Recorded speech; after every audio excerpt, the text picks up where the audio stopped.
సుమన్ టీవీలో మీ business promotions కోసం ఈ కింది నెంబర్ను సంప్రదించగలరు.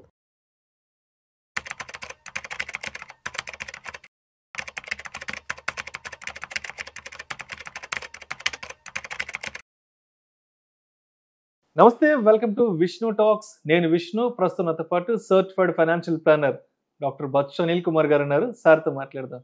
అనిల్ గారు నమస్తే సార్. నమస్తే అండి. Welcome to Vishnu talks. Thank you అండి ఇన్వైట్ చేసి. సో అనిల్ గారు, ఈ వీడియోలో ఎస్పెషల్లీ మనం డిజిటల్ గోల్డ్ గురించి సావధానంగా మాట్లాడుకుందాం.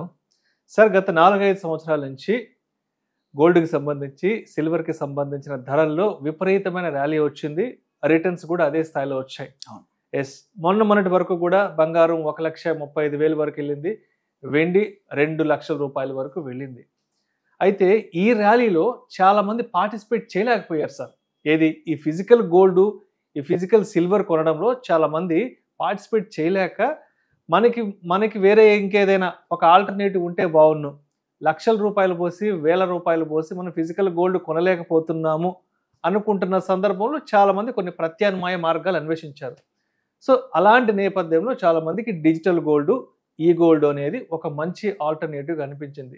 సరే, వాళ్ళ దగ్గర ఉన్నటువంటి చిన్న చిన్న అమౌంట్స్తో ఆ గోల్డ్ యూనిట్స్ కొనడం మొదలు పెట్టారు. ఈ గోల్డ్, డిజిటల్ గోల్డ్ అంటే వాళ్ళ దగ్గర ఉన్న ఒక 500తోనో 1000 రూపాయలతోనో 2000 రూపాయలతోనో ఈవెన్ 10 రూపాయలతో కూడా కొనడానికి అవకాశం. ఎస్, ఆ డిజిటల్ ఈ గోల్డ్లో కొన్ని గోల్డ్ యూనిట్స్ కొనడం మొదలు పెట్టారు. అంతా బాగానే ఉంది ఒక 3-4 ఇయర్స్ నుంచి. అంతా బాగున్న సమయంలో ఒక్కసారిగా సెబీ ఒక స్టేట్మెంట్ ఇవ్వడం జరిగింది. ఎస్, ఇక నుంచి ఎవరు కూడా ఈ గోల్డ్, డిజిటల్ గోల్డ్లో ఇన్వెస్ట్ చేయొద్దు, అవి మా పరిధిలోకి రావు, నష్టాలు వస్తే మాకు ఎటువంటి సంబంధం లేదంటూ కూడా ఒక సీరియస్ అనౌన్స్మెంట్ చేసింది. ఎందుకంటారు ఒక్కసారిగా ఈ అంశం తెర మీదకి వచ్చింది? గత 4-5 సంవత్సరాల నుంచి చూసి చూడనట్లుగా ఉన్న సెబీ ఇవాళ ఒక్కసారిగా డిజిటల్ గోల్డ్ పై ఎందుకు కొరడా జులిపిస్తుంది? చాలా మంచి ప్రశ్న అడిగారు. యాక్చువల్లీ ఏంటంటే, ఈ మొదటి నుంచి కూడా ఈ డిజిటల్ గోల్డ్ అనే కాన్సెప్ట్ ఏదైతే ఉందో వాటి మీద సెబీకి ఎటువంటి రెగ్యులేషన్ లేదు. కాకపోతే ఏంటంటే, ఏవైతే ఇప్పుడు మనం చూస్తాం ట్రెడిషనల్గా గోల్డ్ స్కీమ్స్ చూస్తాం బంగారం షాపుల్లో వెళ్ళి 11 నెలలు కడితే 12వ నెల మేము కట్టేస్తామనో, లేకపోతే ఎటువంటి మేకింగ్ కాస్ట్ కానీ ఎటువంటి అదర్ ఛార్జెస్ లేకుండా మీకు నగల రూపంలో ఇస్తామని చెప్పి చాలామంది ఇన్వెస్ట్ చేస్తూ ఉంటారు. ఇది మోరార్లెస్ సిమిలర్ మెథడే. దానికి కూడా ఎటువంటి లైసెన్స్ కానీ ఎటువంటి గ్యారంటీ ఉండదు. ఓన్లీ మీరు నమ్మకం ఉన్న చోట, ఎక్కడైతే జ్యువెలర్ కానీ ఎవరైతే ఉన్నారో బంగారాభరణాల షాపు వాళ్ళు, మీకు ఎవరికైతే పరిచయం ఉన్న వాళ్ళు కానీ నమ్మకంగా ఉంటే మాత్రమే మనం ఇన్వెస్ట్ చేసేవాళ్ళం అనమాట. సో ఇప్పుడు కూడా ఇది కూడా మోరార్లెస్ అలాంటి పరిస్థితి. ఏవైతే చాలా యాప్స్ వచ్చాయి, ఈ digital gold platforms quite a few వచ్చాయి. మీరు లైక్ వెదర్ ఇట్ ఈస్ చిన్న చిన్న ఫోన్పే నుంచి, జార్ యాప్ నుంచి రకరకాల యాప్స్ వచ్చాయి. అన్ని ఫిన్టెక్ యాప్స్ అన్ని వచ్చేసాయి ఇప్పుడు. ఆ ఫిన్టెక్ యాప్స్ అన్నీ కూడా మీరు చిన్న అమౌంట్తో కూడా గోల్డ్లో, డిజిటల్ గోల్డ్ ఇన్వెస్ట్ చేయొచ్చు అని చెప్పి చేస్తూ ఉన్నారు. అందులో కొన్ని ఏంటంటే రిలయబుల్ కంపెనీస్, పెద్ద పెద్ద companies, gold refineries, gold traders వాళ్ళు ఉన్నారు. ఈవెన్ పెద్ద పెద్ద టైటన్ లాంటి వాళ్ళు కూడా సొంతంగా డిజిటల్ గోల్డ్ అనే ప్లాట్ఫామ్ తీసుకొచ్చి ఇవన్నీ కూడా at the end of the day ఇన్వెస్ట్మెంట్సే తప్ప దట్ టు అన్రెగ్యులేటెడ్ అని చెప్పి సెబీ క్లియర్గా గైడ్ లైన్స్ అంటే వార్నింగ్ కన్నా కూడా మాకు సంబంధం లేదు, మీ ఇష్టం అని జనానికి హెచ్చరిక చేసింది. నష్టాలు వస్తే మా నోటీస్కి రావద్దు అని. సో బట్ ఇది టూ లేట్. మీరు అన్నట్టు ఏంటంటే ముందే చెప్పాల్సింది. దీనికి ఇలాంటి ప్లాట్ఫామ్స్ ఏంటంటే ఇప్పుడు 1-2 కాదు, 100 ప్లాట్ఫామ్స్ వచ్చాయి ఇట్లాంటి డిజిటల్ గోల్డ్ ఆఫర్ చేస్తూ. కోవిడ్ తర్వాత విపరీతమైన పెనిట్రేషన్ అయిపోయింది డిజిటల్ గోల్డ్ లో, హ్యూజ్గా అయిపోయింది. సో ఎస్, ఫిజికల్ బంగారంకి ఆల్టర్నేటివ్స్ చాలా రకాలు ఉన్నా కానీ ఈటీఎఫ్స్ కానీ గోల్డ్ మ్యూచువల్ ఫండ్ వేర్ అవి రెగ్యులేటెడ్ విత్ సెబీ. అక్కడ ఏంటంటే మీకు ప్రాపర్గా ఎంత మనం మ్యూచువల్ ఫండ్లో కానీ ఒక ఈటీఎఫ్లో ఇన్వెస్ట్ చేస్తే ఈక్వల్ అమౌంట్ ఆఫ్ గోల్డ్ అనేది ఆథరైజ్డ్ వాల్ట్ దగ్గర అంతే బంగారం, ఫిజికల్ బంగారం అక్కడ స్టోర్ అయి ఉంటుంది.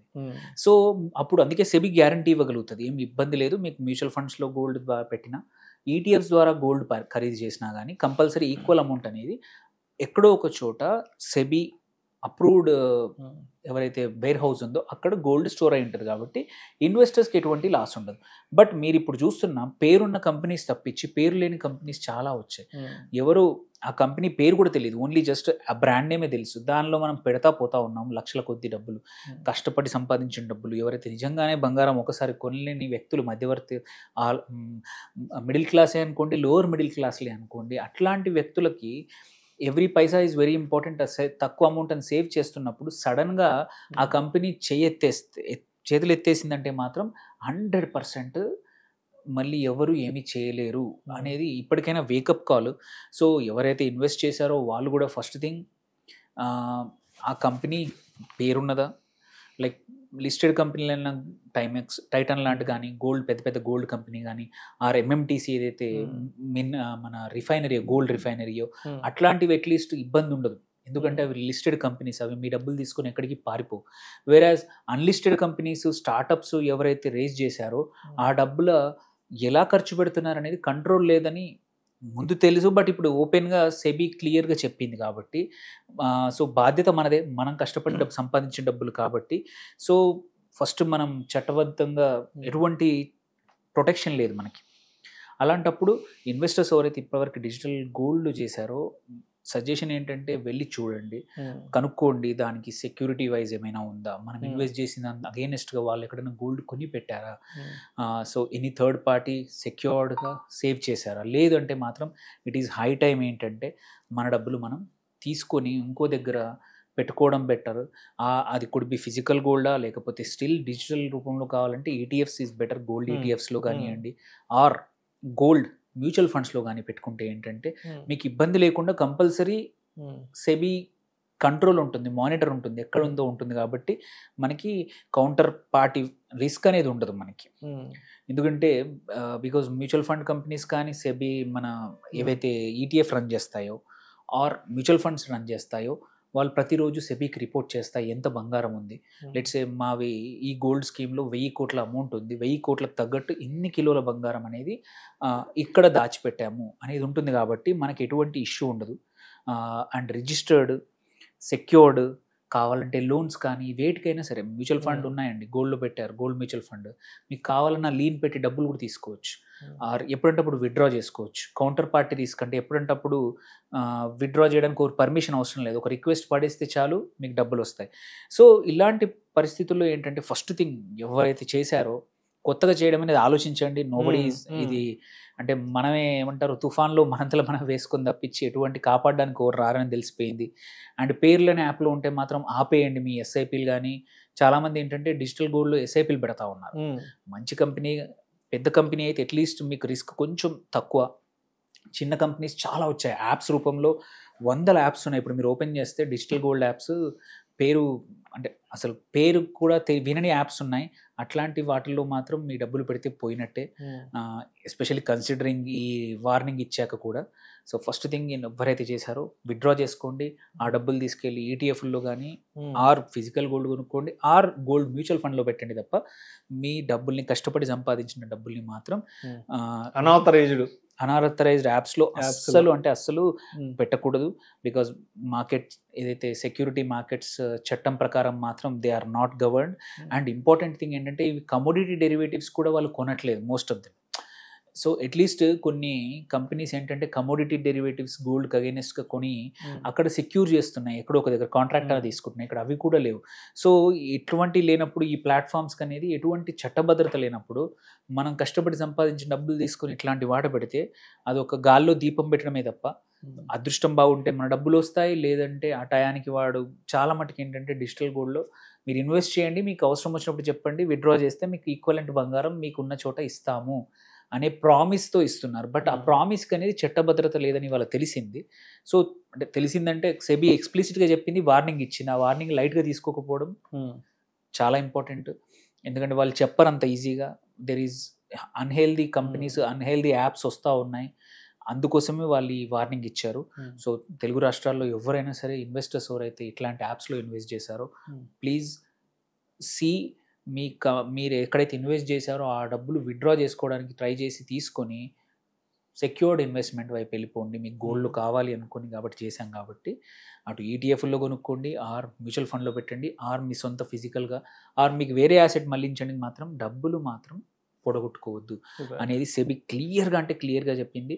సో రిజిస్టర్డ్ కంపెనీ కానీ ఆ కంపెనీ ఉన్నా పర్లేదు, బట్ సెబీ అయితే గ్యారంటీ లేదు. కొన్ని కేసుల్లో ఏంటంటే పేరున్న కంపెనీ అయి ఉండొచ్చు, బట్ రేపు వాళ్ళు డబ్బులు ఇవ్వకపోతే ఎవరిని అడగడానికి లేదు.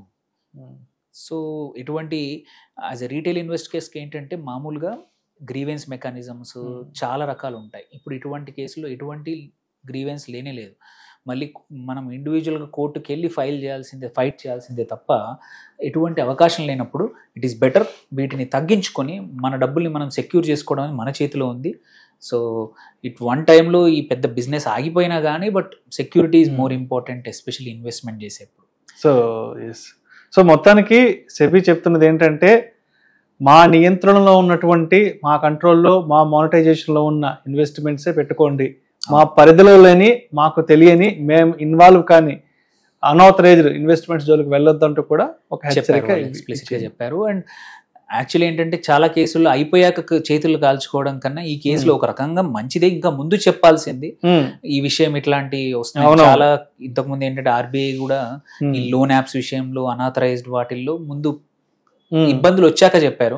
ఇది ఇబ్బందులు రాకముందే ఇలాంటి చెప్పడం అనేది ఒక మంచిదే, but this is also too late. Especially మీరు అన్నట్టు గోల్డ్ పెద్ద ర్యాలీ జరిగింది, ఎవరైతే మిస్డ్ అవుట్ అనే వాళ్ళందరూ కూడా ఫియర్ ఆఫ్ మిస్సింగ్ అవుట్ ఉన్న వాళ్ళు ఫోమోతో 10,000, 20,000 చిన్న అమౌంట్ అనిపించవచ్చు, బట్ ఆ సేవ్ చేసిన ఇన్వెస్టర్స్ అది పెద్ద అమౌంట్ తీసుకెళ్లి ఇట్లాంటి డిజిటల్ గోల్డ్ లో పెట్టారు. కొంచెం జాగ్రత్త. చాలా యాప్స్ వచ్చేసినాయి, 100 యాప్స్ ఉన్నాయి. సో అదొక ఆ భద్రత అనేది లేదు. It is only falls sense of security అనేది ఇవాళతో తేలిపోయింది. సో ఎవరైనా పెడితే మాత్రం కొంచెం బయటపడండి, జాగ్రత్తగా ఉండండి. సో మొత్తానికి ఒక పెట్టుబడి పెట్టే ముందు ఆ ఇన్వెస్ట్మెంట్ ఎవెన్యూ, ఆ ప్లాట్ఫామ్ అనేది సెబీ నియంత్రణలోకి వస్తుందా లేదా అని చెక్ చేసుకున్న తర్వాత మాత్రమే మన ఇన్వెస్ట్మెంట్స్ చేయాలంటారు. Right sir, thank you sir, thank you so much Anil గారు.